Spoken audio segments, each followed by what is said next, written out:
Good morning, my dear brothers and sisters. Our gospel today gives us a beautiful insight into the source and origin of grace. Jesus says, "All things have been handed over to me by my Father." What Jesus possessed, everything he had, his wisdom including, had been handed on to him by the Father.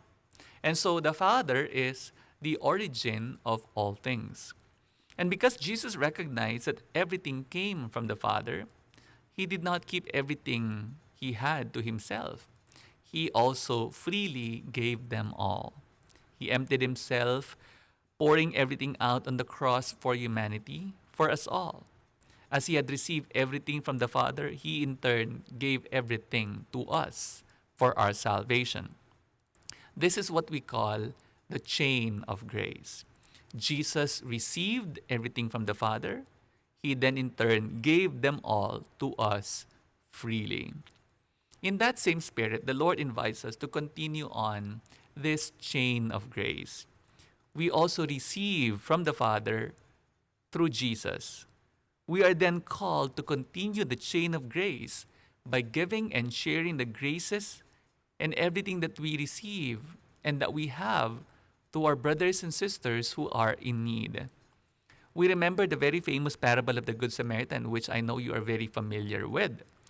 The Samaritan had been blessed with health and financial resources.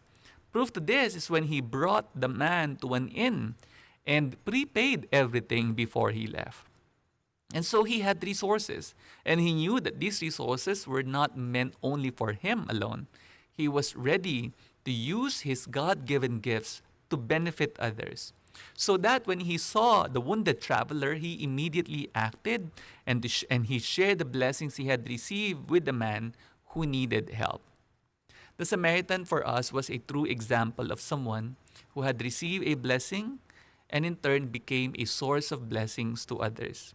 Hopefully, the one who had received that blessing and help in turn goes on to become a blessing to the next. And so the grace multiplies. And so the chain of grace continues. And then in contrast, the Levite and the priest saw no need to share the blessings with the wounded traveler. They were too self absorbed to stop and help him.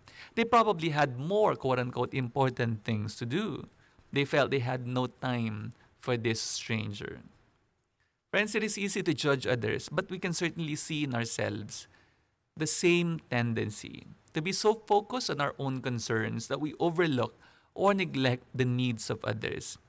Of course, we cannot meet all the needs of everyone of those around us, but we should be open to doing what we can as the Lord inspires us to share his blessings and mercy with others.